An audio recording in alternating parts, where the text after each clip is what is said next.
Mick Saller, welcome to the podcast, dude. How have you been? Yeah, been unreal. Thanks for having me. I'm pumped to be here. Pretty excited. Yeah, you actually were struggling to get here in the traffic, were you? We were a bit late today. Yeah, a bit of a trek out here, but and the streets in the city when you're out west, there's a lot more parking than in here. But yeah, managed and we're here, so get the show on the road. Yeah, let's get the show on the road. So, dude, you've literally been traveling outside of New South Wales with your race team, you and your dad, pretty much with you and Robbie Farr the last few weeks. How's that been? Yeah, it's been awesome. Like the experience, the knowledge you learn with one of the veterans, and I'm sure probably Hall of Famers one day of the Speedway world, to have Robbie in our car has just been really, really cool. And the fact that I get to step back has just been even cooler because you're still invested in the car. It's obviously your car, your equipment, so you want it to do well. You've got that same passion to win, but me personally don't have the pressure of getting in the mental mindset to prepare for a race. So it's been really cool. Yeah. Did you find it interesting going from like Robbie when he's driven it to you hopping in the car the other week? Was there any changes or anything like that? We were a little bit different.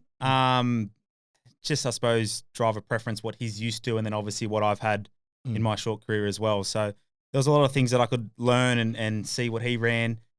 It's obviously the fundamentals of our program's the same across all our cars, so that part's pretty similar. It was just I suppose minor personal preferences in how aggressive he would go in setup to chase the track throughout the night compared to what I would, those sorts of things. Yeah. How did you find, like, obviously for everyone as a race car driver and athlete, lockdown, coming out of it and obviously having no Parramatta Speedway, how did you find preparing yourself to go out of state and stuff like that?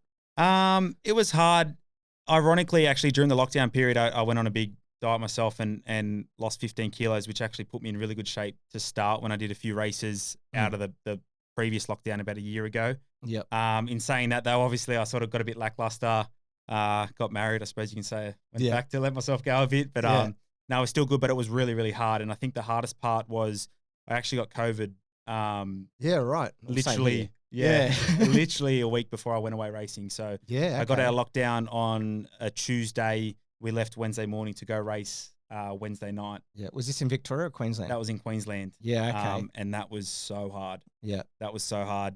I had my old man just going, oh, maybe you're not race fit. And I said, I'm telling you, like when I can't breathe, my chest is tightening up so much. Yeah. It was really, really hard. Those first two weekend just gone, felt a lot better. It still wasn't great because obviously, as you probably know, it's race fitness. You can do so much, but it's still really different. Yeah. So. And these sprint cars, obviously, I've had Max in this year and a few other race car drivers like Joey has the S5000. They're a really hard thing to drive, these sprint cars, aren't they? Yeah, they're the most raw piece of machinery with so much power, and you just the definition of being up on the wheel is what it is. It's so demanding, like physically and everything. And it was actually ironic. I was speaking to Jake Kostecki with his cousin Brody, who ran on the weekend against us at Toowoomba. Yeah. And I said I had Brody find it, and he said once he got used to the speed, he felt all right. So he said his eyes had to adjust. Is that true? So your eyes have to adjust? Yeah, that's what he told me. It's look, your top speed isn't high, right? You're only doing, I don't know, they used to say you're doing like 160, 170 on the back straight at Parramatta. Yeah. But it's just how quick you get there, how much is going on, the different surfaces you're driving on. And I still remember my very first race at Valvoline Raceway. Yep. Rolling out for the heat, the downforce, like I reckon the top of my neck hurt just from how much downforce you had. So that's the biggest thing I reckon that you really feel in the cars. Yeah, well, we've gone a bit into your sprint car career, but I want to know, and I want to know about the real Mick Saller. Like, how did you grow up? I know your dad, Mark, is quite good, and your sister Kim, your family's full into your race and they support you 100%. I want to know how you grew up and how you got into racing. So I think Dad somehow got a go-kart, I suppose, how all those stories start. Yeah. And then I was always just playing junior footy. I was quite a big kid, so big young kid, go play footy's the standard thing. Yeah. And then we just started racing at Lithgow standard club days, and at that point, Dad actually rode Shane Piper's wheel at the Clyde Marshall. Yeah, right. In some year, I think I was like 6. He broke his vertebrae. I was at the track by myself. My uncle had to drive to Lithgow, so I was just with people I didn't know, and that actually took a real big hit on me when I was young, and I didn't want to race anymore. Yeah, right. Wow. So I think I didn't race for maybe 2 years, and then slowly built up the confidence for it. But I still remember being real young, so I probably was 8, and we were ready to go to Wollongong for a club day, and I just said to Dad, no, I don't want to race. I'm scared. Really? Still just from that. I was a bit of a wimp back in the day. Right. Do you remember much of your dad's kart racing? Like everyone has their way, like of going through the ranks and, you know, someone in the family. But do you remember going to the track much with your dad when you were younger, or was it just specifically that memory before? Yeah, probably just specifically that memory. I suppose from when he turned his interest into me and things went from a bit more of a hobby to more serious there, those memories are so clear and they'll probably last a lifetime, the relationship you get with your family in motorsport. Yeah. But as far as dad, I'm pretty sure it was just, you know, a bit of club day fun. Yeah. You actually failed your OLTs as a junior at the start, didn't you? You actually struggled. You were that nervous to get into kart racing because of your dad's accident, I'd say. Yeah. You actually were like, you scared yourself. That was genuinely it. So it's quite ironic. I reckon I'm the only person in karting history to fail their OLT at the late great Oran Park. Yeah. You had to turn right, obviously, once you come off the bridge to go into the horseshoe. Yep. And I just thought I'd just keep going straight and skip the horseshoe every time. And apparently they were waving at me to take the right-hand turn. And I was like, no, I'll just take the shortcut. I've played Mario Kart. I know how this works. And that's how you did it. But at least you wanted to go fast, man. You wanted to go the quickest round around Oran Park. Yeah, that's it. Yeah. So with your karting career, I started with Kart One and Troy Hunt and so on, and Parramatta Kart Warehouses, you know, because we grew up at the same go-kart track. What was the teams that you were with in your go-karting career at the start? So Dad's actually always had a close relationship with Ian Black, who owns IKD. So a lot of our karts were just through Ian, so we didn't race for a specific team pretty much all the way up until we pretty much ended. So we whatever chassis Ian brought in, we ran, which was Swiss Hutless early days. We went to Arrow Karts in juniors because that was just an Australian kart for an Australian motor and class sort of thing. Being J engines, and then we followed on to Expree being OTK, and then we actually ended up with Karting World and Tom Williamson at the very end. Yeah, right. How'd you find Tom Williamson? He's been mentioned a lot in all my podcasts. He seems to manage to hit every talented driver that I know on this podcast. Is he a good mentor? Was he a good mentor for you? I think he was a good mentor in terms, at that point, we were actually really close with Troy Farley, and he actually did a lot for my career in terms of my outright speed and whatnot. Yep. What I found at that point when we moved to seniors, I was just getting out raced like no tomorrow. And that experience and the confidence being under Tom Williamson was huge. I felt like I could make moves, and if I'd rub with someone and someone came barking at me, he'd be the first person there telling him where to go. And I felt like having that behind you and learning that racecraft from him was really, really big in my later stages of my career. But obviously the precision and the speed that came from Troy and Lorraine Farley was really fundamental as well. Yeah. And you actually also gave karts on dirt a go as well, didn't you? Yeah, that was a bit of a side thing as well for a bit of fun. We always went to the Speedway for years, and when we found out that was the case, we gave it a go. It was good fun. It was just more relaxed as well. And then obviously anything that you have success in, it's easier to keep rocking up every week as well. So yeah, cool. So you've done your Speedway thing, and then obviously you've had Troy. You said Troy Farley and Lorraine Farley were a big thing to your career. Can you explain a bit on that? I think just like I said, obtaining that one lap speed at the time when we had our most success moving into Rotax Heavy, you actually had Pierce, who was Rotax Light. So essentially you had him and all his knowledge that we were sort of getting to some extent as well, motor-wise. They ran the same karts. So that was just really, really big. At that time, in that period, it was pretty much TF race engines were the most dominant Rotax engine there was. Yeah, I remember that. So when we were first hand to that, essentially, you know, one of the main guys, a part of that team, it was really, really critical in how fast we were. And we knew there would be certain weekends that Troy would come away that he wasn't running the whole team and just help us. And they were even more successful weekends as well, just regarding kart setup and those sort of things. Yeah, so that helped you obviously win a national title, didn't you? You won a national, was it Rotax Heavy? Yeah, Rotax Heavy in 2013. I'll never forget that day. Yeah. Can you explain a bit like that emotion to win like a national title? Because it is bloody damn hard, especially back then. You were racing Brendan Nelson, Troy Woolston. Who else were you racing? Kel Tressiter, Matt Wall, Lee Mitchner. It was just the older guys that have been racing forever.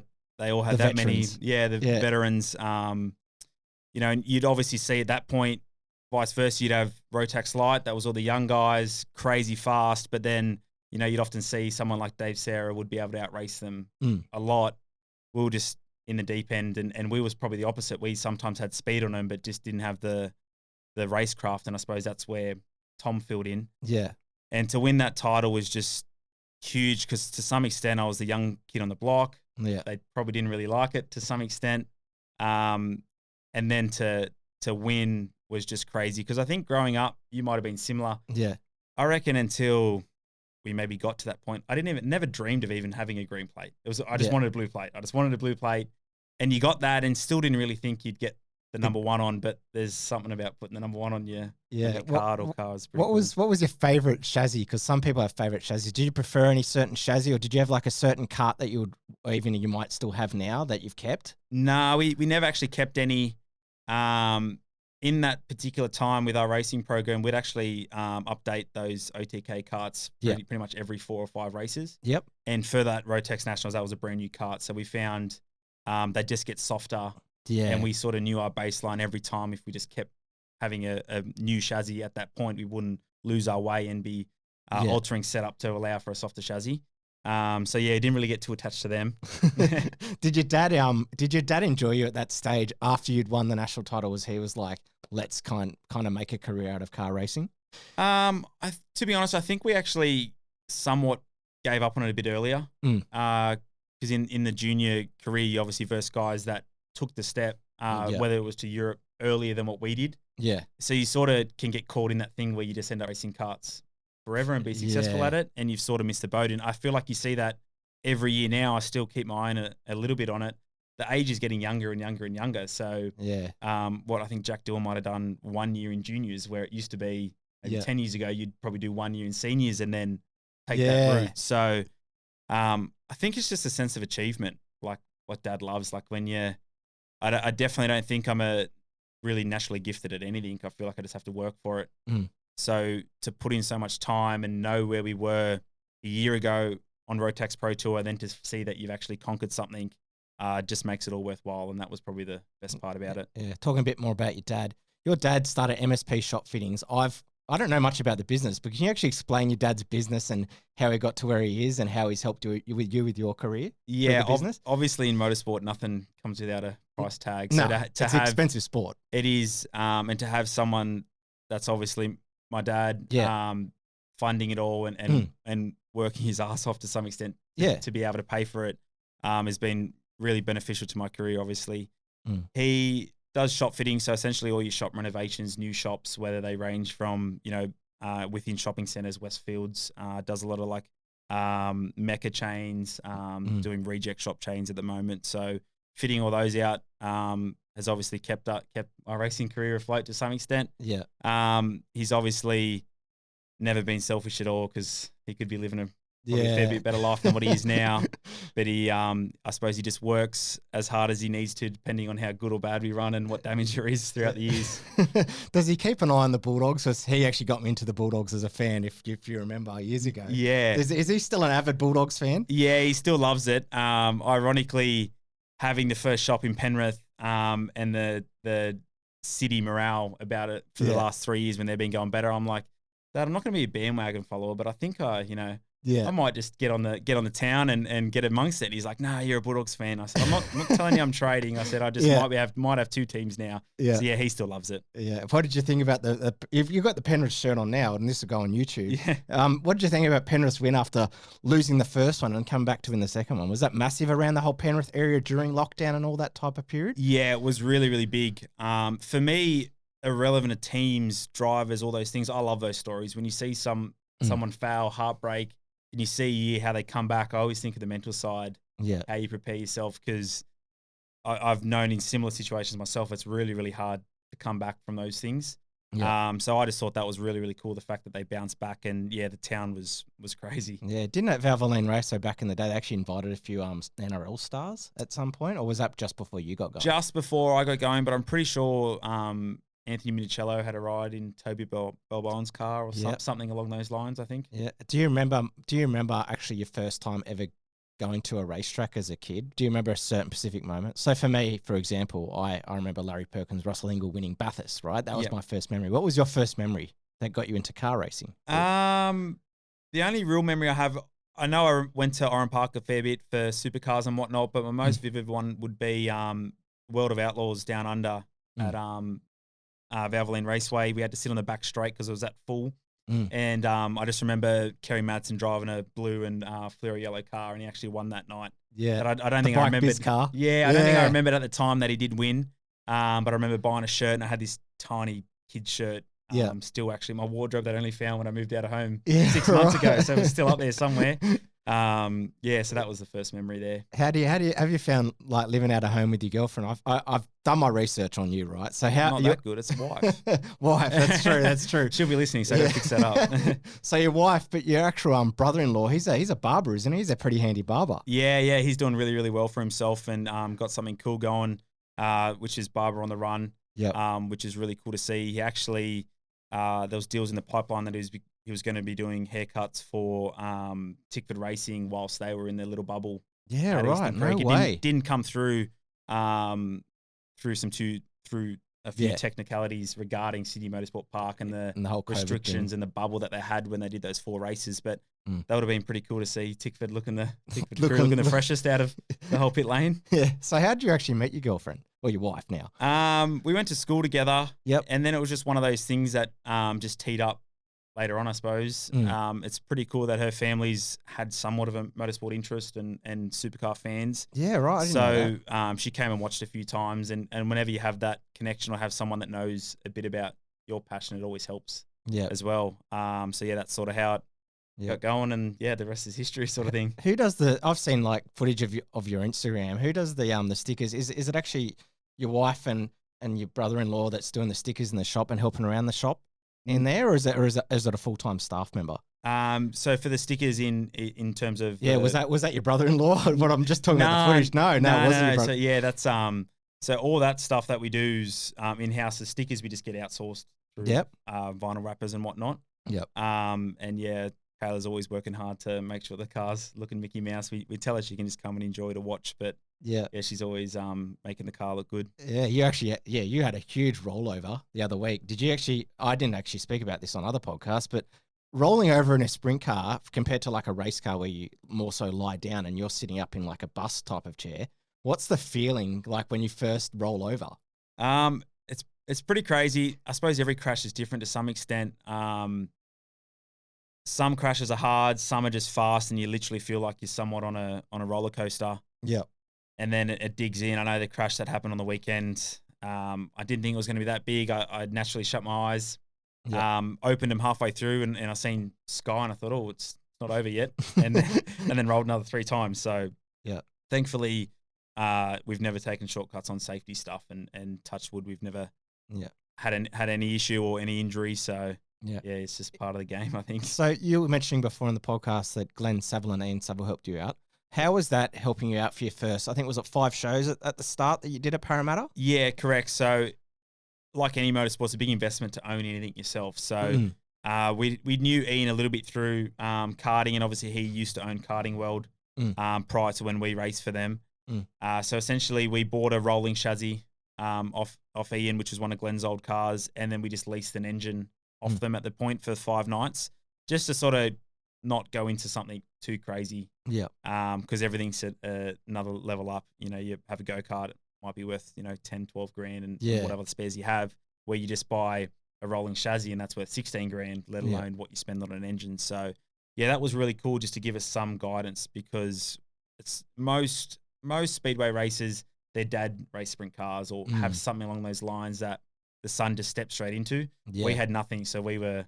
You were just fresh. Yeah, ready to fresh. go. So after your first season, you got to explain bit by bit how, as you've said to me, it got more and more intense over the years. So in your next season, how'd you go? I think you won the Rookie of the Year, didn't you? Yeah, we won Rookie of the Year. So the requirement was you couldn't race any more than 5 races in a prior to qualify for Rookie of the Year. So we didn't actually think of that. That's just how it lined up for that following year. And that was cool.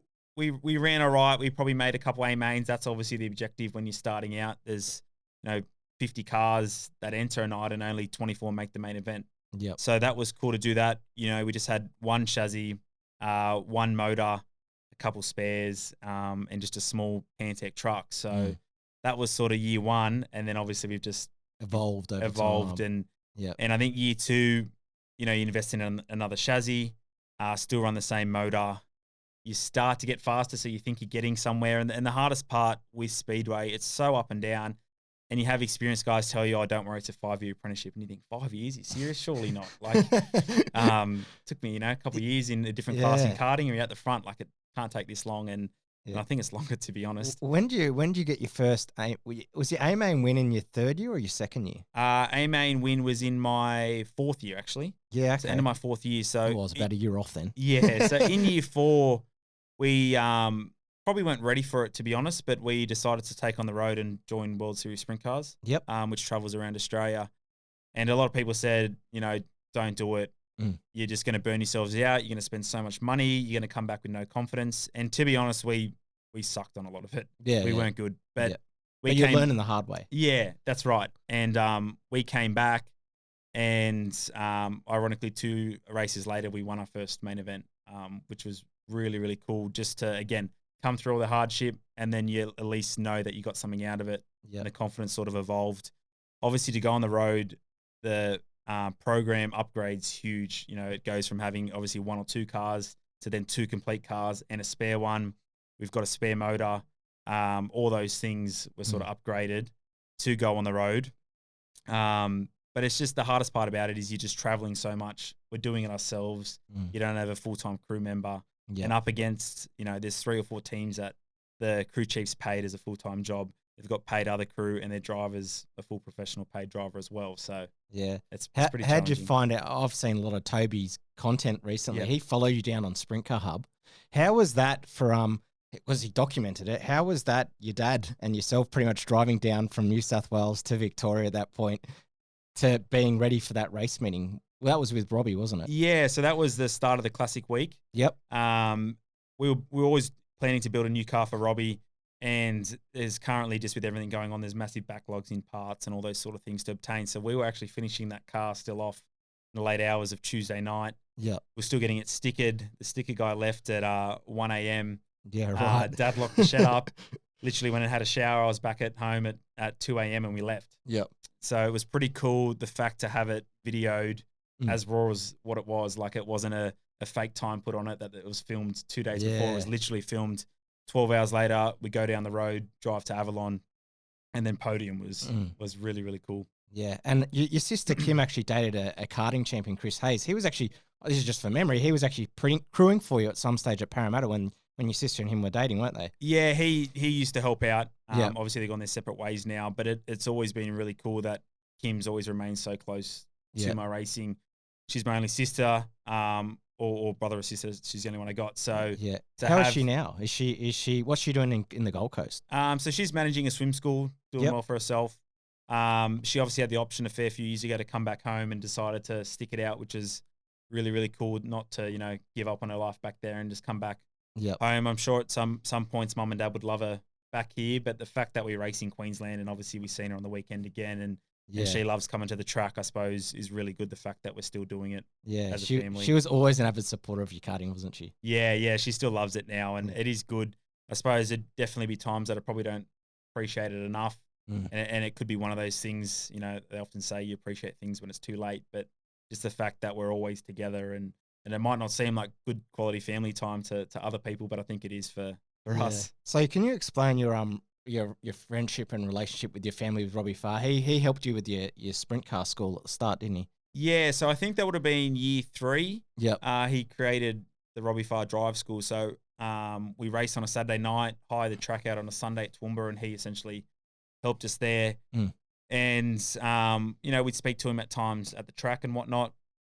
And I think as a family, we've gotten a lot out from the sport. So it was sort of some way to give back to it as well, putting him in. And not to mention, obviously, how it can benefit me as well in terms of he's driving the exact same car I am, the racer's mindset that he has, and then I suppose just building friendship that we sort of had. He's cool now that he's in our other car. Yeah, and you've a lot of people know that you've gone from karts to sprint cars, but to get into Speedway, didn't you give you were thinking about giving legend cars a go, or did you race any other any other support classes before you gave sprint cars a go to adjust, or did you just hop straight in? No, I was straight into sprint cars. Yeah, right. Okay. So that was. I was just looking at old messages, thinking that you'd done something else. But yeah, we thought about it again at the time when we were just racing senior karts. You know, do we step into wingless, all those sorts of things. But yeah, we just jumped straight into sprint cars. Yeah, you're just pretty hungry from the get go. Yeah. What do you think about now? Obviously, like Valvoline Raceway shut and it's just abandoned. Really, what's your memory like racing there to seeing what it is now? Like, are you just disappointed that it's still not there, or are you happy that Eastern Creek Raceway or Speedway's come onto the scene? I think we probably haven't been in Speedway enough to appreciate how good Valvoline Raceway was in history. For me, obviously, it's just the process of life that unfortunately, you know, things get demolished, and I've heard rumors that it's actually not even getting used for what it is now. That land, got nothing to do with the transport apparently, and it's being sold to put units on, which obviously that's sad because the whole purpose of it wasn't. In saying that though, I do say that's obviously what history's for, and photos, memories, videos, they'll never disappear. Yeah. So all that part will stay around forever for a lot of people. Yeah. Obviously, Eastern Creek's really exciting, and I think just for motorsport in general, the fact that it's would have to be the biggest motorsport hub in Australia at the moment. Yeah, at City Motorsport Park is really cool. So I'm definitely looking forward to ripping around there. You were actually at the launch, weren't you? How'd you find that with the cameras and all that? Yeah, that was cool just to see, obviously the ministers and that there, see what they paid for. I think it's hard for them because obviously they never really build racetracks often, let alone speedways. So I think their somewhat perception is, it's like obviously I look at it as if when they build a football stadium, they build the stadium, they can cut the rope and play their first match, and it can be a great match, where it's not really the case for Speedway when there's so much work to do. And I think that's why we're seeing this delay now, where they sort of thought it was done at the end of last year, and now we're still obviously a couple of months in, and they're still waiting for handover.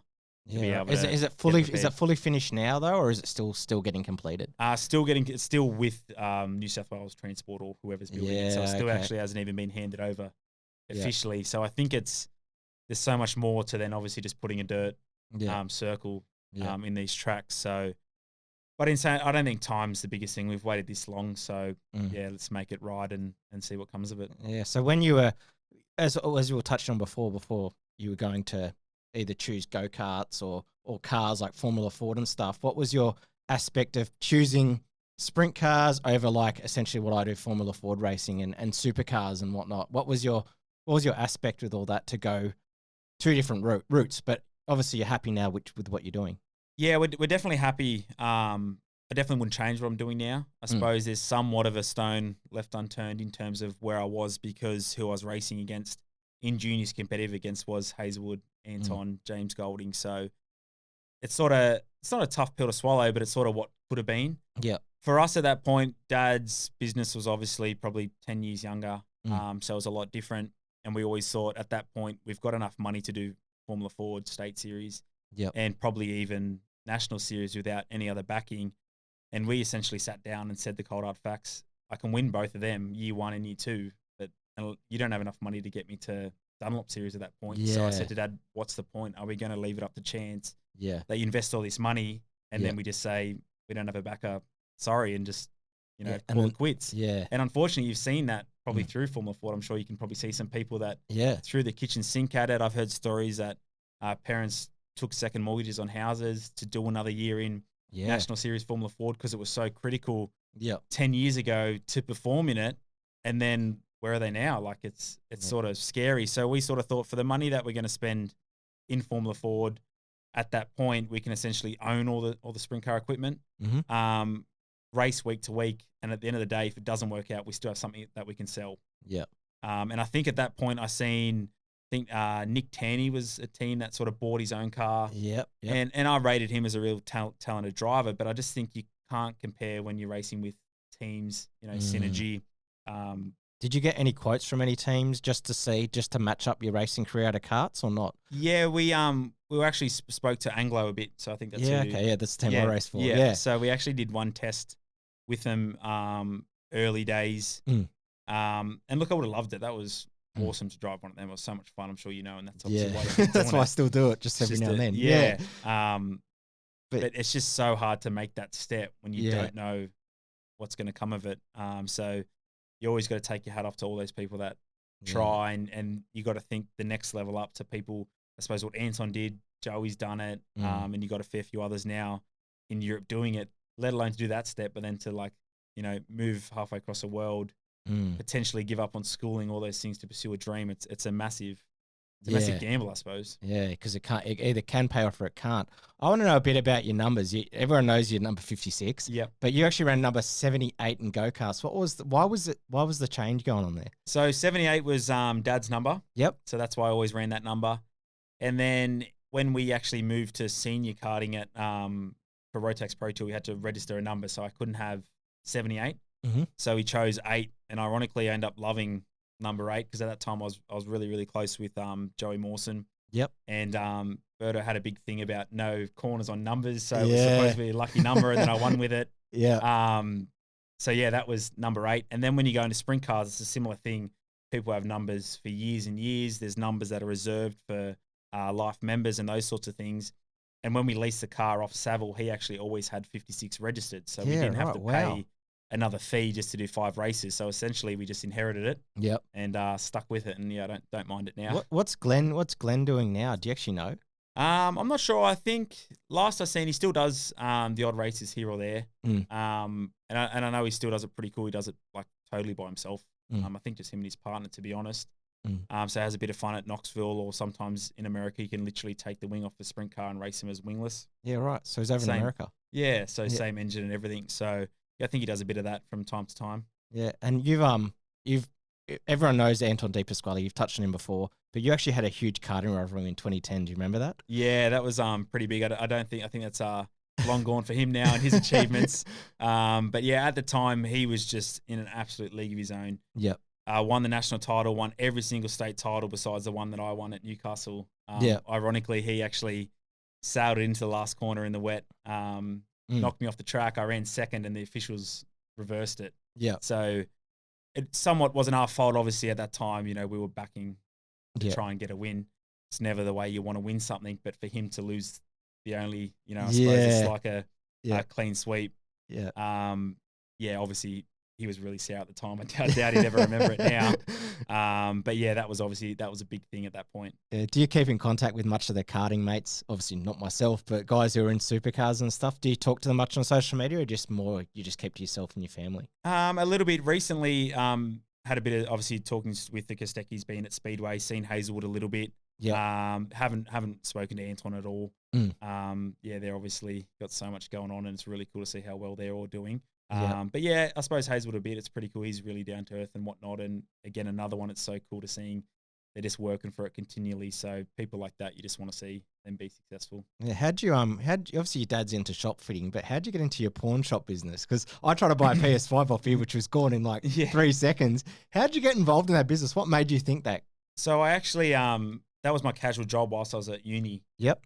And then the owner of that company always joked around and said, "Oh, you and your dad should open up a franchise, et cetera, et cetera." And then one day I went to Dad with the crazy idea to do it. So it's really ironic. It's really left the field, but it's a really cool job. It's always different. The most common question is obviously, is it like what you see on TV? Yeah. Because all those shows are pretty popular now. It is a little bit different, but we get some cool stuff in. Yeah.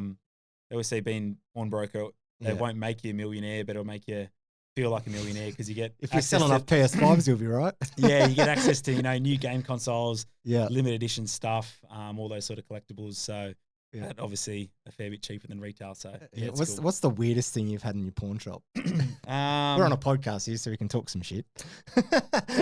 I get asked that question all the time, and it's so hard to come up with an answer with. Yeah. Has there been any like Playboy mags and stuff like that come through? Yeah, actually, I had a signed photo from Alexis, Texas. Yeah. But again, obviously, it's one of those things that you don't know how it's real. Yeah. You have some seedy guy selling it to you. You get a bit scared as well. So that was a strange one early days. Yeah. There's so many, but my head's always consumed with so much that's going on at work that you sort of let him slip. I need to write him down, I think. So you've raced obviously at Sydney Speedway, and a lot of the people that go there and have watched Sydney Speedway, the Overland Raceway, knew the Americans came over. How did you find as a rookie racing the Americans at the start? At the start, so again, my very first race, I rolled out with Steve Kinzer. Yep. He lapped me in 8 laps of a 10-lap heat race. Yep. When you start, the night just feels so chaotic, crazy. So you don't actually even take much time to watch anything else. It was probably in more recent years that you just see how dominant they are because you're actually at a speed where you're closer to them. You race them a lot more. You're in the same main event as them. So their commitment and whatnot's just like second to none. It's crazy. Yeah. How'd you find there's a few big races that I remember. How'd you find racing the Darley? Like for that, was that a big event for the back of the pits, really? Yeah, it was massive. So one of our main crew members, Andrew Johnson, he actually was really close with Scott back in the day. And he's been helping us for pretty much from my second year onwards, preparing the car and whatnot. So he had a real close relationship with the Darleys. So that race had always, held a big place in his heart and whatnot. And ironically, he actually used to help Mitch Dumsney before his accident. Yeah, Mitch stopped racing. And for some reason, that was a bogey race for Scary. We call him Scary. So he's not really scary, but it's just a name. I haven't really asked too many questions why. We just keep calling him. Go with the nicknames. Yeah. So that was a race that he'd never made the main event.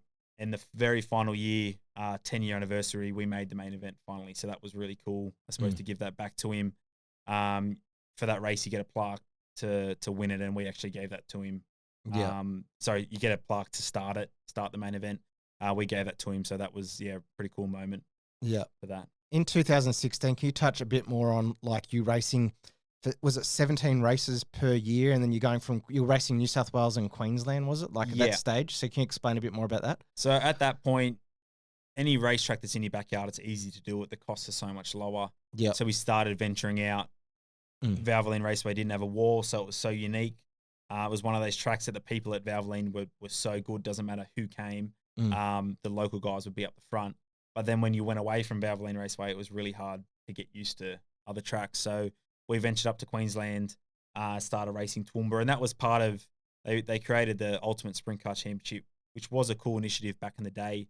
Probably lost traction in later years. So we started racing Toowoomba and just gaining experience heading up down the road. But again, at that point, you're still early days. So anytime you travel, it pretty much doubles your expenses for a weekend. So we sort of kept it to a minimum. Was Troy Farley there for most of your career at Parramatta? Is he still going to help you even at Eastern Creek? So Troy Farley actually never stopped after karting. Yep. Still see him a bit because he's obviously got close relationships with the Addards and they're heavily invested in Speedway. So we do see him at the Speedway. But essentially, once we got out of karting, he no longer helped us. Yep. Yeah. Do you have any like friends and stuff like that in the pits, or any rivalries that have gone on over the years that you remember? There've been a couple. I suppose we like to always clean them up as quick as you can. I suppose you get to a point where it's back to how hard sprint cars are to race. The adrenaline's just next level. You're just wheeling things, and it's probably probably close to NASCAR in terms of how much you bump. The rivalries, the pit arguments are 10 times more than what circuit racing is, I suppose. And there's the other thing that I suppose someone in the pits that if you bark too much, people actually aren't afraid to get physical, where it's pretty rare. Well, Robbie hasn't made many friends, has he? Sometimes, every now and then. So it's a thing where it's back to that center thing. If you're not going for chances, like you literally just get left behind. And that was similar to what I said on the weekend. It was probably a low percentage maneuver, but when you're coming from the back due to another accident that we dropped the heat on points, you come from the back. If you don't take advantage of those positions and move forward quickly or make really aggressive moves, you just don't get to the front. And I think why the rivalries start, just how sprint cars work and the slide jobs you actually make and whatnot, you sometimes make moves that you force the other person to either brake or you both crash. Yeah, okay. And that obviously leads to a lot of rivalries. One was actually Max, ironically. Yeah, I'm not sure if he brought it up. Again, it was just one of those racing deals. You get so heated in the moment. And it was pretty minor, but essentially he slid me. This was over a Christmas period. I think we're running 4th and 5th. This is when it was the hot days, wasn't it? Yeah. He'd just been with a new team. So obviously for the fact that he's running really well, he wants to run well, and everyone's just been aggressive, right? For me, running in the top 5 over a Christmas period with Americans there, that's really big. So I want to make the most of my opportunities as well. And yeah, he slid me. I ran off the track. We bumped, and then yellow came on for actually someone else. So on the roll around lap, I caught up to Max and ran into the back of him and spun him round. At that point, I got black flagged immediately, and Max actually hopped out of his car waiting for me to come back around. Yeah, so right. No way. I pull into the pits. I'm still sitting in my car waiting for my crew to come get me. One of his crew members come down and is like punching my wing, and it was pretty crazy. Wow. Then obviously, Max gets out of the pits. It's all happening. That got called over pretty quick. I reached out to Max the next day. It was obviously something that I wasn't proud of how I controlled my emotions at that point. But I suppose at some point you got to show that you're not happy with how you're raced. And I still get along really good with Max. I think we both teams copped a $500 fine or something, and somewhat of a warning, because one of those things you don't want. The sport's got to nip it in the butt at some point, because it's pretty easy for it to escalate pretty bad. Can you explain, because obviously sprint cars don't get a lot of TV time. That's why I'm bringing sprint car drivers on the podcast, right? Can you explain like how to get into sprint cars and how the track changes and certain setups, just so like the general listener who wants to go out there can hear a bit more in depth of how that all works? Yeah, definitely. I think one of the big reasons why sprint cars has never taken off is it doesn't do it justice on TV. I actually personally don't even like watching it on TV. But then vice versa, I believe there's no better form of motorsport than Speedway when you're there, and how good it can be. Opposed to, I love watching supercars on TV, but as far as besides the spectacle and the atmosphere, I sometimes think, depending on what corner you're on or what track, the racing itself isn't actually as good. So, with sprint cars, one of the hardest parts, or one of the weirdest parts to adapt, is the consistency. And that's because the tracks play that they obviously soak and get it really wet, which is really grippy. And depending on how hot it is and the amount of cars that go on it, that essentially turns to dust and gets slippery. And ends up being that you're on an ice skating rink. So the changes that you have to make from heat race to heat race are huge, and can change from, my crew can watch a race before me and literally make a really big change 20 seconds before we go out, just from what's happened to the track and those sorts of things. So that makes it really hard. And that was probably the hardest thing to adapt from circuit racing, because there is track evolution, rubber going down, cloud cover, all those sorts of things, but it's just exaggerated so much in the Speedway world. Didn't you actually accidentally pop a tire when you were first getting into sprint cars, like when you were grading the tires? So what's a bit with the grading tires? Like, how's that all work? So tires are really, really big, how you work the tires. So at the start of the night, you'll look to put a lot of grooves into the tires, given that at the start of the night, the track's the most wet. So essentially you want fresh edges to get traction. Early days I was grooving a tire, and you try and groove them to different lengths at different times. And essentially I went on the side of the tire and popped a brand new tire. So that didn't go down too well. And then later in the night, it's all about getting the tire to work. So you have over 900 horsepower, just spinning a tire like crazy, that it's really common for tires to blister just from surface heat that aren't getting traction. So you'll work the tire in a different way, that you'll put like thin razor blade cuts through a tire to try and open it up to let the heat get out and get the tire working. So kind of like a drag car in a way, sort of. I think so. I'm not sure exactly what drag cars do. It could be the same sort of siping. But it's really, really critical, because the minute tires are blistered, it's like you're better off having nothing on there, really. So obviously you've gone from like ultimate sprint car. How did that all come about? Because it just randomly just popped up, and then Parramatta Speedway was pretty much ultimate sprint car. So how did that? Do you know anything the backstory behind that whole championship? So that was at that point that you had Barry Waldron, who owned Toowoomba Speedway, Murray Bridge Speedway, and Valvoline Raceway, and they had Wade Ilndra, who's done so much for Speedway and promotion across the country, and then you had a left of field media guy called Steve May come into Speedway, who knew nothing about it. So his approach was really cool to give sprint cars a branding. And the whole philosophy behind it was they wanted sprint cars to have a brand attached to it, not just, you race 14 sprint cars, because to the standard Joe, they don't know what that is. And it's no different to somewhat now, you just call them supercars. They're not a sedan, Holden, Commodore, or whatever they are. That it's just called supercars. It's a series. So I think that was their philosophy, trying to get a brand. So what do you race? Race ultimate sprint cars. In a sense, that was their logic behind it. And I think it worked for a while. It's just obviously like everything, it gets to a point where the decision is this working and is the funding. Yeah. Did you find it pretty cool though? Like even I found it cool. Like there was you, Maxi, and all the guys that I raced karts against stick it onto like around the track. Did you find it pretty like cool at that point? Because I would. Yeah. I thought that part was always really, really cool. Yeah. And that's been a real cool part about Speedway. Like the fan interaction is massive. And to a lot of diehard Speedway fans, you're Anton De Pasquale, Jamie Winkup. To something, obviously, I'm not the Jamie Winkup of it, but there are drivers, Robbie Fars, the Craig Lowndes of. Do you get a thrill out of selling shirts at the back of your truck? It is cool. I've loved the fan interaction as well. Yeah. I've always, prided myself that I want to be a like driver as well. So to get somewhat of a fan following and see that improve with results is something that's pretty cool as well. Yeah, you've also, that's what I was going to lead to. The fan following actually during lockdown brought to your own sim sport team. How did that all happen about? Yeah, that was just pretty random and out of the blue. Yeah, so I've always done a bit of iRacing stuff when I found time. Yeah. Probably not enough of iRacing stuff for the money I warranted off my simulator. So I don't even have a sim, so that's what I'm asking about. Yeah. So we had a friend that used to help us in Queensland, Brady Baldwin, and he actually had a really bad crash just before lockdown started, the start of 2020. Yeah. And he had a big halo brace on for over 6 months. So wow. Once he got some movement back, he was really big into the sim racing and Speedway that was on that. And he essentially started, do you care if I use your car designs? And he worked for us, so that was always cool. Yeah. And then he's like, oh, I've got some friends that want to join it. Do you care if we use your name for the sim team? Let it go, and it was always a bit of fun when I used to hop on that. All have different setups and that which would help me out. So something different. Yeah. So what about coming to the end of the podcast now? Obviously you've done your whole thing, what we've spoken about, and you said World Series Sprint Cars was just a massive change. Is that like essentially for you? Like, is that the Supercar Series of Australia? Like, is that like the supercars of sprint cars for Australia? Yeah, it would be in terms of series. Yeah. Local racing is always tough. There's no real category that you can go to like an easy race in terms of sprint cars.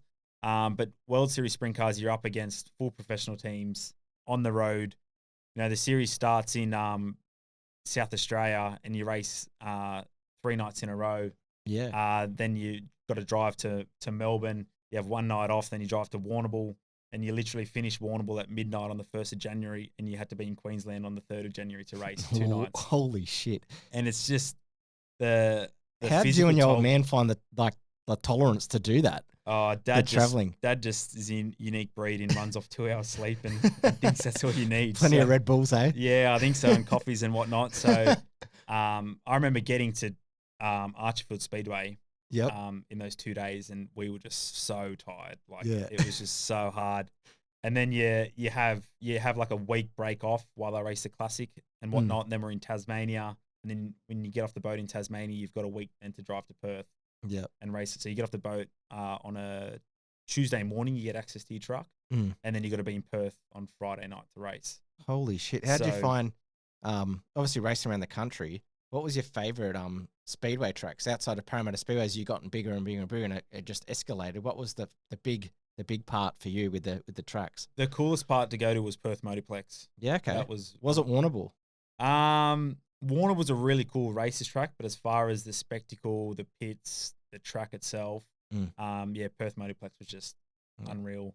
How do they run their promotion over there? Because they're literally like at the moment they are Perth Alia, right? But how do they run their deal compared to like the other tracks that you've been to keep their amount of sprint cars going and on the track?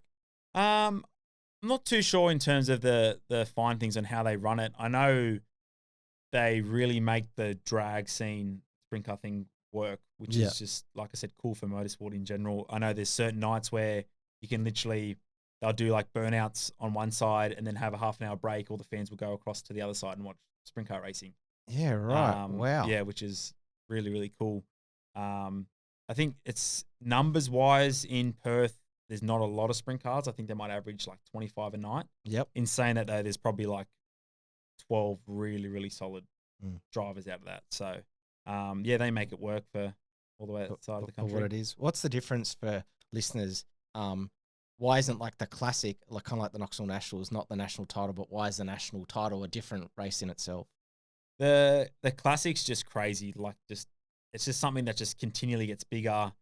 And it's one of those races that are just so hard to win. You literally have to be perfect the whole weekend. And I suppose it just keeps people coming back every single year. Yeah. It's now obviously paying more and more prize money to win, which attracts more people. But yeah, it's definitely, I reckon if you were to genuinely ask 90% of the field, would they prefer to win Australian title or the Classic, they'd choose a Classic.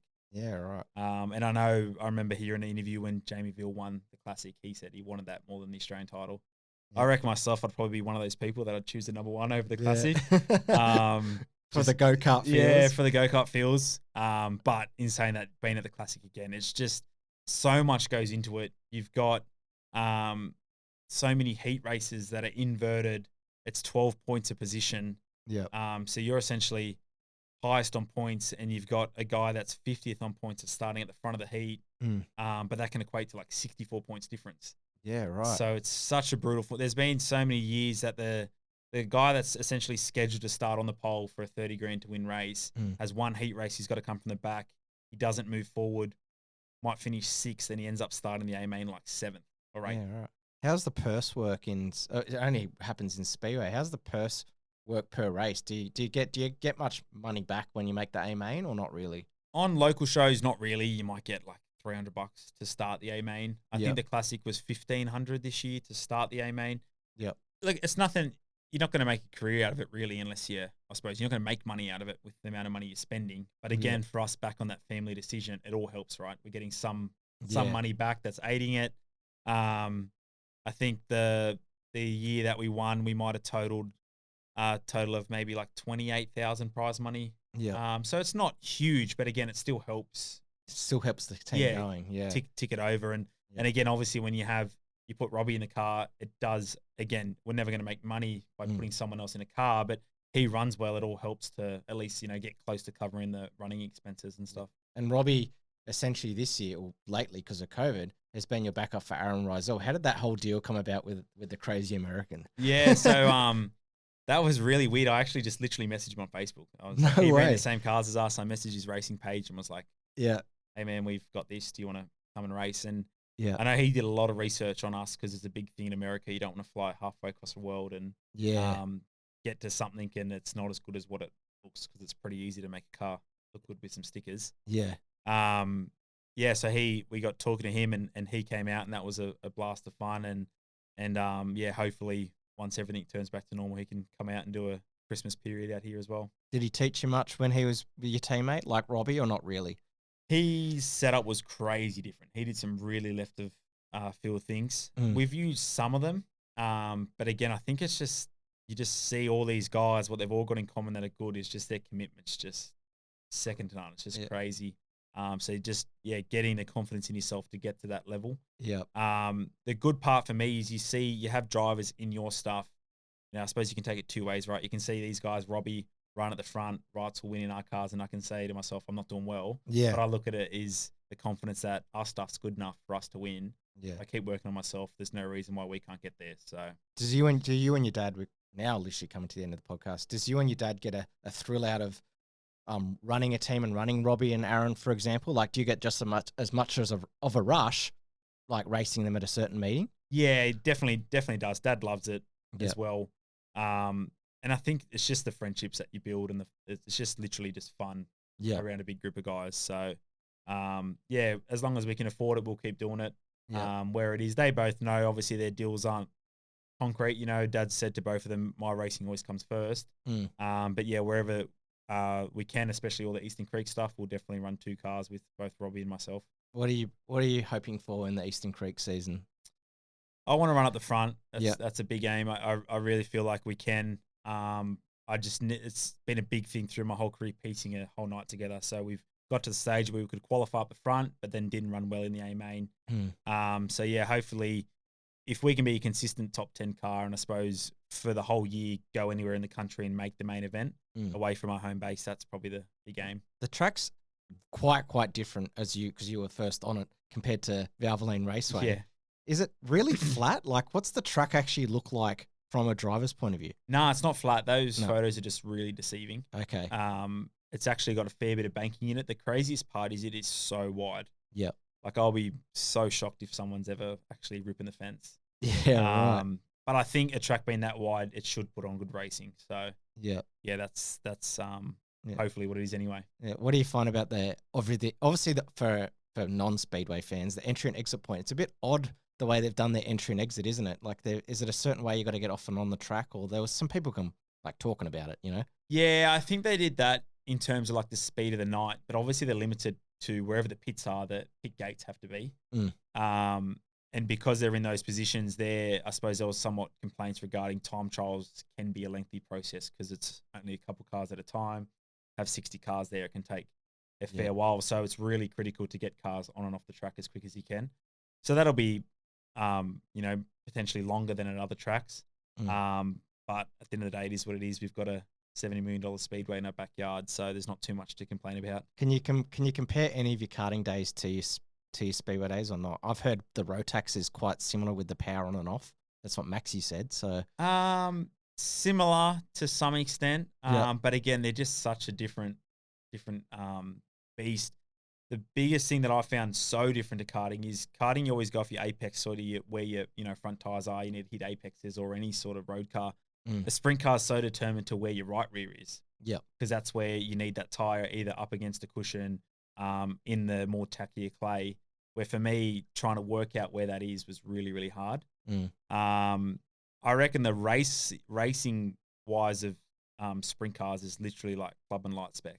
Yeah, right. Just up on the wheel, Eastern Creek, pass or be passed. Yeah, Brian Farley spec. Yeah, that sort of spec. Do you remember that race? Yeah, unreal. they were unreal every single year. Yeah, that was a good race. Do you remember? Do you remember your time at North Shore Kart Club? Because karting's changed quite a bit, and I think you were leaving as karting was changing. Yeah. Do you know what I mean? The Doing era came in. Yeah. Do you remember much of that whole period, like of the North Shore Kart Club and obviously KA going away, and they're all splitting, and there's like 5 freaking divisions now? I've lost it all, which is a shame because again, you probably still remember standard club day karting, whether it be at Eastern Creek with North Shore Kart Club or Lithgow. You go up on the board, see where you're starting for your 3 random grid heats. Yeah, I feel like that was just real racing. Like you had fast guys starting all over the place. You just had to, jam it coming down the hill. I love those days, and it, like you said, it did start to change just as we went out. Yeah. And now when I look back on it, I feel like they're doing something good, but they're obviously losing what it used to be anyway. Yeah, it's a lot more like lesser dense field now. Yeah. What's the most nervous you've actually felt? You've probably listened to some of my podcasts. Joey's most nervous felt for him was in a go-kart. For you, was it in a go-kart, a sprint car, or like driving from like one state to the next, or what was? Mine would be Rotax Nationals starting on the pole. Yep. Because that year I actually clean swept everything at the Victorian Open at Puckapunyal. Got the start, and essentially every other driver had a thing that they just had to jam me on the start. Otherwise, I was going to run away with it. And Brendan Nelson did that, and I lost that race. Yeah. So on that start, I was just so nervous to get the start. I literally got through turn 2 where they jammed me last time, and I said to myself, I'm going to win this race now. I just knew I had to get through turn 2, so that was definitely the most nervous I've been. Was your dad hard on you in your go-karting days before, obviously? Massive. He was? Massive. He's still a massive hard ass. Yeah. I think because obviously he just wants the best for me. He's got a racer's mind as well, so we would clash a lot. He'd only obviously ever want the best for me. But yeah, he was always like really, really hard. Yeah. How do you keep for testing for me, for example, in my Formula Ford racing, I would go from I'll go to a go-kart track and buzz around a Rotax, right? For you. Yeah. Do you feel that temptation to buy a go-kart again and just have fun, or do you just want to stick to the whole 410 operation at the moment?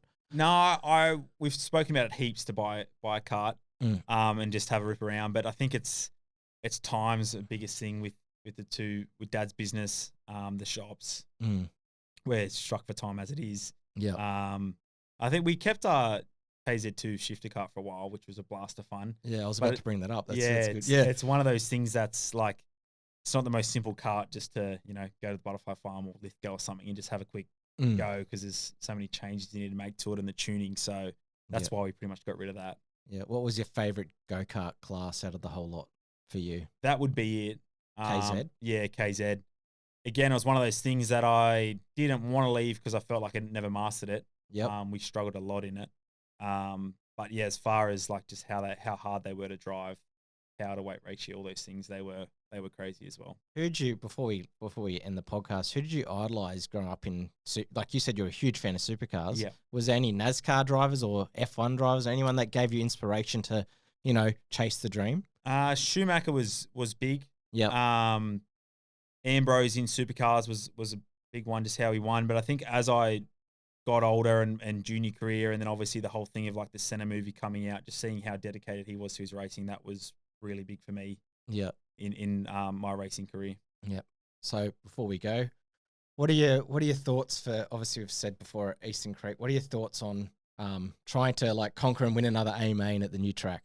Yeah, that's definitely a goal. Yeah. I'm looking at it as that same thing. I always idolize the blue plate in go-karts. You get it, but you just don't settle. Yeah. So I really, really want to win another A main and make it a more regular thing. It's a thing that's so hard, but I feel like you get chances and you just have to capitalize on them because you don't know when they're going to come around again. And we managed to do that once. We just need to put ourselves in a position and hopefully can bag another dub. Can you suggest any sprint car or speedway racer that should come on this podcast after you? Do you want to name anyone on the plate that hopefully they hear this? Oh, I'm trying to think. Sydney. Do you reckon anyone would come? Can you picture anyone coming on this podcast? Even if I had to Zoom them, for example. I feel like Robbie Farr would come on it. Yeah. I want to chat through his history. Yeah. Him and Braz, I should get into that rivalry. Yeah, Brazy's got some stories. Yeah. Well, Mick, I'm much appreciated for you coming on the podcast, dude. I know you took a lot of time out of your day and your shop to come over here and do it. Much appreciated. Thanks, dude. No worries, man. Appreciate you having me on.